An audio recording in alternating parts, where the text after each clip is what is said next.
আসসালামু আলাইকুম রহমতুল্লাহ। দেশের আলো সোলার পাওয়ারের পক্ষ থেকে আপনাদের সবাইকে জানাই স্বাগতম।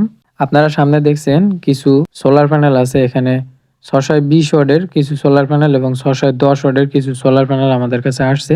এগুলো হাইব্রিড সিস্টেম অথবা আপনার মোটরের পাম্পের, যেগুলো ইরিগেশনের জন্য এই প্যানেলগুলো বেশি ব্যবহার করা হয়। এই কারণে আমরা অনেকগুলো সোলার প্যানেল নিয়ে আসছি। আপনারা চাইলে যারা সাতক্ষীরা শ্যামনগরের মধ্যে আছেন, কালীগঞ্জের মধ্যে আছেন, সরাসরি আমাদের এখানে এসে প্যানেলগুলা নিতে পারেন। একটা বিষয় ক্লিয়ার করে দেই। অনেকেই বলেন যে ভাইজান ভিডিওতে আপনার প্রাইসটা বলে দিবেন। আসলে প্রাইসটা বলি না। কি কারণে? প্রাইসটা আমাদের প্রাইস এবং ঢাকার প্রাইসটা আপ ডাউন থাকে। এই কারণে বলি না। বললে দেখা যায় অনেকে যারা বিশেষ করে ঢাকা থেকে বা অনেক দূর থেকে দেখেন, না বুঝে উল্টোপাল্টা কমেন্ট করেন। এই কারণে প্রাইসটা বলি না, এবং প্রাইসটা কিন্তু সবসময় একরকম থাকে না।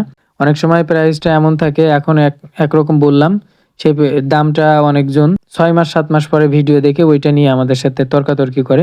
এই কারণে আমরা সাধারণত প্রাইসগুলা বলি না। অবশ্যই যাদের প্রয়োজন অবশ্যই আমাদেরকে মেসেজ করবেন বা কমেন্ট করবেন। আমরা সাথে সাথে সেই সময় রিপ্লাই দিয়ে এবং রেট লিখে দেব। আলাদা কোনো আমরা বলব না যে মেসেজে আসেন, আমরা আপনাদের সাথে কমিউনিকেশন করে প্রাইসটা বলি, এমনটা বিষয় না। আপনাদের আসলে জানতে চাইলে আপনারা কমেন্ট করবেন, ইনশাল্লাহ আমরা কমেন্টের প্রাইসটা বলে দেব। আর বিশেষ করে যারা সাতক্ষীরা শ্যামনগরের মধ্যে আছেন, তারা চাইলে আমাদের এখান থেকে এসে সোলার প্যানেলগুলো সংগ্রহ করতে পারেন। বিশেষ করে এখন কিন্তু একটু কম দাম, চাইলে নিতে পারেন যাদের প্রয়োজন। আমরা বেশ কিছু সোলার প্যানেল আনছি, আমরা এক্সট্রা কিছু কাজের জন্য আনছি। যাদের প্রয়োজন তারা আমাদের এখানে ভিজিট করতে পারেন, এসে নিতে পারেন। আমরা দ্রুত, আমরা আশা করতেছি এগুলো ১০-১৫ দিনের মধ্যে সেল হয়ে যাবে সবগুলা। অলরেডি কিছু সেল হয়ে গেছে আজকে আনার পরপরই। আজকের ভিডিও এ পর্যন্ত। ভালো থাকবেন, সুস্থ থাকবেন। আসসালামু আলাইকুম ওয়া রাহমাতুল্লাহ।